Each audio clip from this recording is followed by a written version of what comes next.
Hello and welcome to The Top Story, a podcast with the headlines of the day from our correspondents around the world. I'm Wang Zhan. Coming up in this edition, Beijing is seeking to deepen ties with Cairo and the Arab world as Premier Li Qiang began an official visit to Egypt.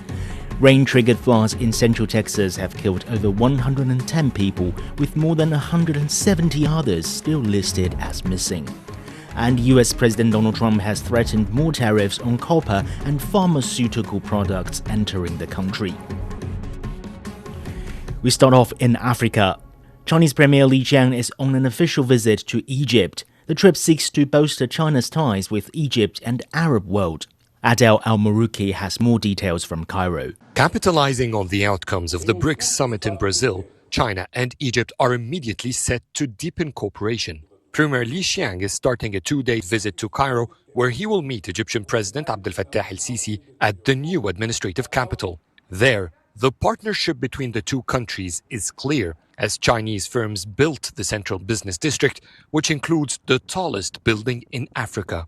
China is also building the transportation infrastructure to connect this new capital with different parts of Greater Cairo.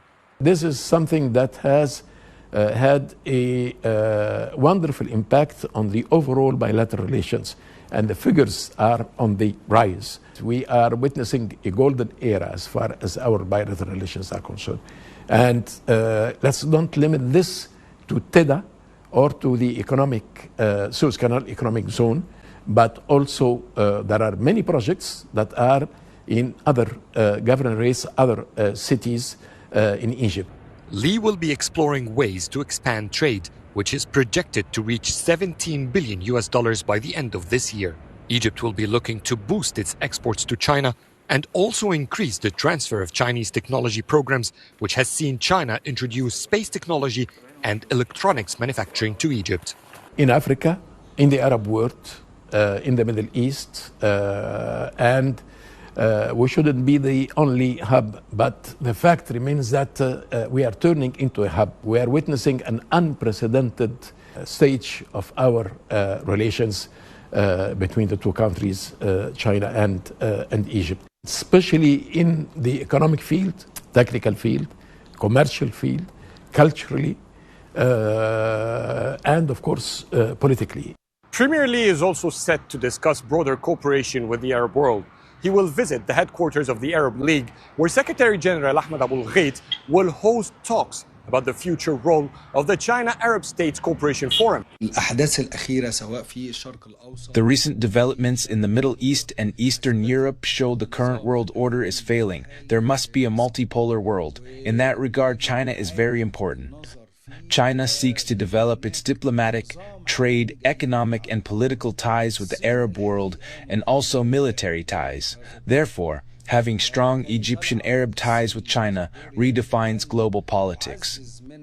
Besides business, Li is expected to discuss regional issues with both President Sisi and the Arab League Secretary General Abul Ghait.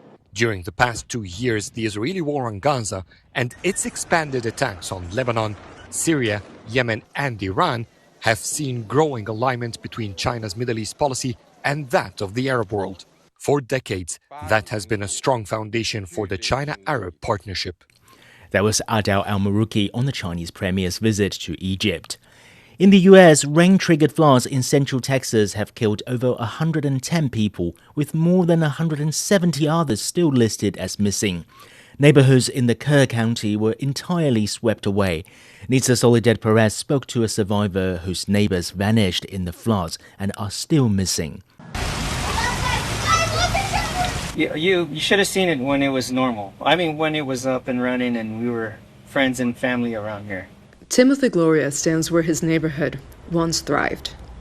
His voice carries the weight of a community that no longer exists. Leo, Natalia, and the baby have never been found. Leo Sr., they were in that house. The house where Leonardo Romero, Natalia Benzer, and their 2-year-old baby Carlos lived was swept away in the early hours of July 4th by the flash floods of the Guadalupe River in central Texas.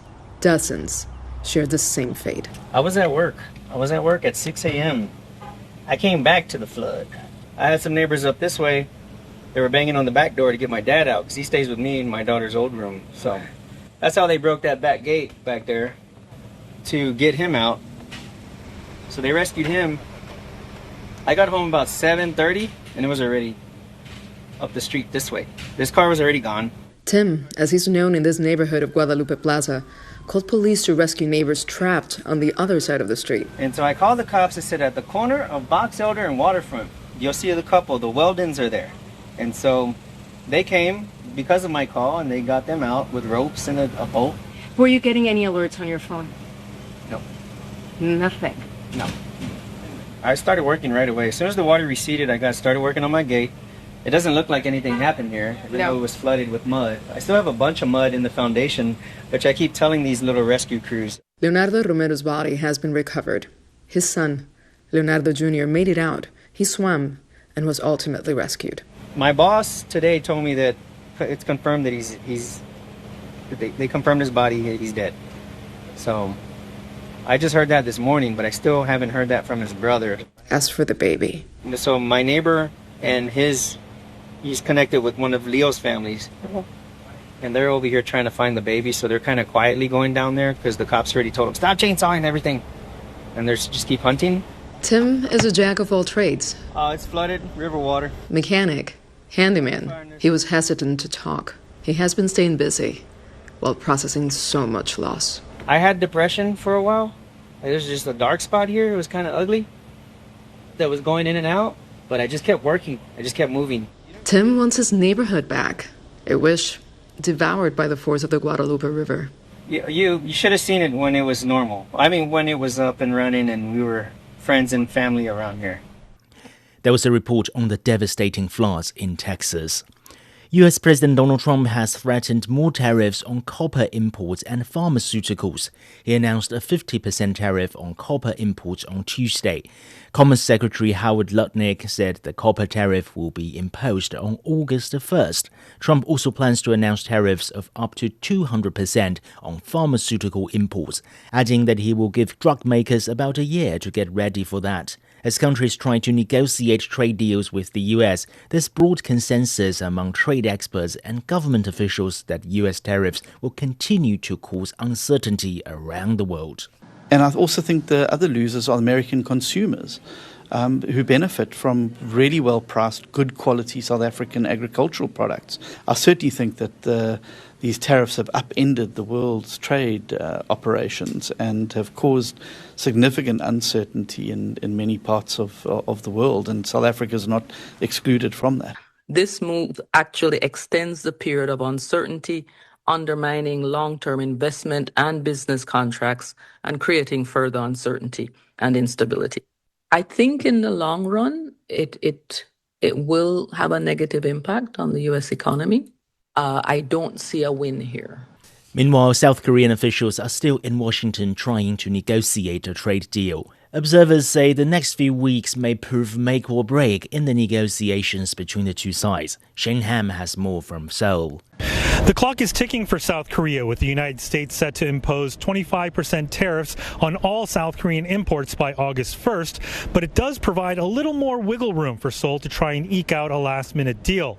Now, President Trump's move is aimed squarely at what he calls an unfair $55 billion trade surplus that Seoul ran with the U.S. last year, fueled mostly by autos and electronics. Right now, South Korean officials are in overdrive. The country's trade minister and national security advisor are both in Washington meeting with U.S. officials to try and cut a deal. The strategy, according to some experts, is to address U.S. complaints and access to the South Korean market while proposing a new manufacturing partnership that could modernize and rebalance trade rules. 8월 1일이라는 시간을 저희가 너무 무시해서도 안 되지만 South Korea shouldn't completely disregard the August 1st deadline, but it also needs to move away from the idea that everything has to be settled before then. Ideally, Korea should be as proactive as possible in negotiating with the US, but it's especially important to carefully manage which concessions it can offer and which ones it absolutely can't. Now, there is still cautious optimism on both sides. South Korea's industry ministry responding to President Trump's letter today, calling it essentially an extension of the grace period to implement reciprocal tariffs and an opportunity to step up ongoing negotiations. And President Trump hinting that the August 1st deadline is, quote, firm but not 100% firm. That could buy a precious next few weeks to deliver a compromise and avoid hiking tariff rates, which currently stand at near zero under a bilateral free trade deal. South Korea says it's willing to reform domestic rules to boost transparency and competitiveness, but wants assurances exporters won't pay the price. Ultimately, these next several weeks could be make or break for these two traditional allies. That was Jane Ham in South Korea. Across the Atlantic, while tariff negotiations continue between the US and the European Union, Ireland, as one of the most open and exposed economies in the bloc, is holding breath before the August 1st deadline. Ken Brown reports from Dublin. Apple, Amazon, IBM, Pfizer, Johnson & Johnson, Meta, global corporate giants with one thing in common: a significant presence in Ireland. More than 200,000 people work at US multinationals here in Ireland at places like this, Google's European headquarters in Dublin. But almost half of those jobs could go, according to the Irish government, if the US administration follows through on their trade war threats. In May, the US administration announced 50% tariffs on all European goods, which was then postponed for negotiations until July 9th. Howard Lutnick, US Trade Secretary, however, has Ireland in his sights. Howard Lutnick has said that Ireland is running a tax scam. Is Ireland running a tax scam? Ireland was a tax haven. I do not believe that we are still a tax haven, but we still have a low corporate tax rate. Now, our headline rate, 12.5%, is going to go up to 15%. That is still lower than the U.S., lower than a lot of other countries.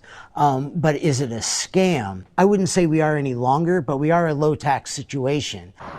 Big tech and big pharma are of massive importance to the Irish economy, but other sectors could be caught in the crossfire too.